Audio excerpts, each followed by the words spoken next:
Ben Kincaid stood rigid and still as his wife, Christina McCall, adjusted his tie, smoothed the lie of his shirt, and ran a lint brush over the shoulders of his navy blue suit coat. "There," she said, taking a step back to survey the view.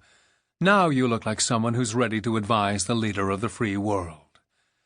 "That's a relief. Remember to smile and say something nice about his wife.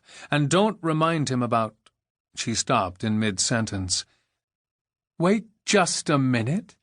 She hiked up the leg of his blue slacks. "Are you seriously wearing red socks?" Ben's eyes moved downward. "They're my lucky socks." "No." "But I need all the luck." "No." She pointed toward the clothes closet. "Change." Ben obeyed without further protest. Of course, he always made a great show of being put out when Christina made these sartorial demands, but in truth he didn't mind a bit. Given that he had no sense of fashion and was partially colorblind, he needed all the help he could get, and was capable of accepting it without feeling his manhood was threatened. For years his mother had picked out and paired up all his clothes. Now she had passed the torch to his wife.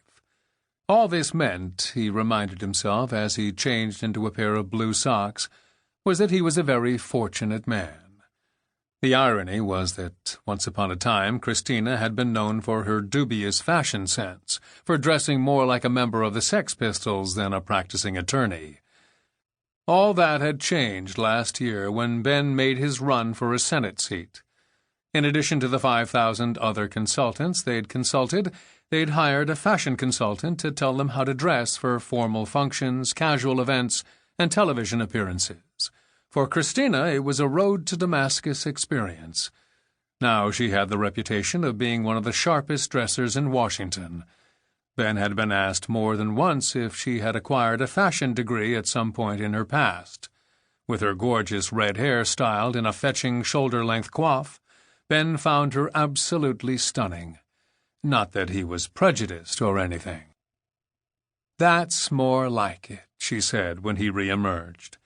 "And just for the record, you're not wearing those Superman boxer shorts, are you?" "I'm not planning to strip at the White House." "Yes, and nothing unplanned ever happens to you, does it?" "Good point. No, I'm clean. Thank you."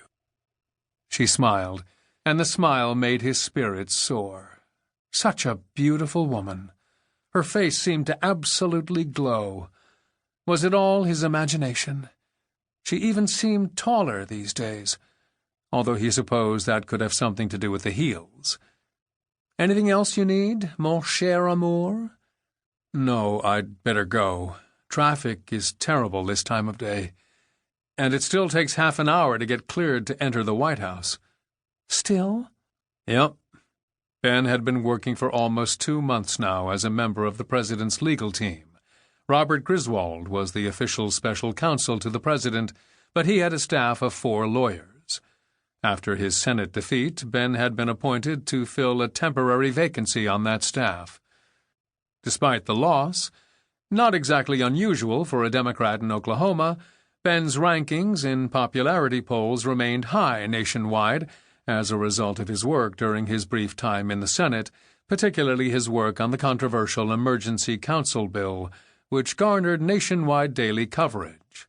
His oration on the floor of the Senate was widely credited with being the cause of the bill's ultimate defeat, which endeared him to many, especially in the Democratic Party.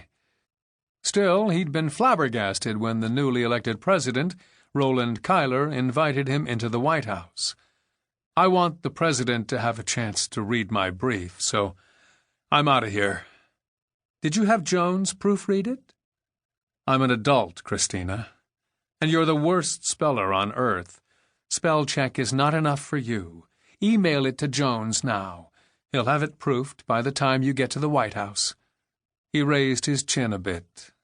"If you insist. Parting is such sweet sorrow, but—" "Wait!" She took both of Ben's hands and snuggled close to him. "Can you believe that sometime today you're going to see the POTUS?"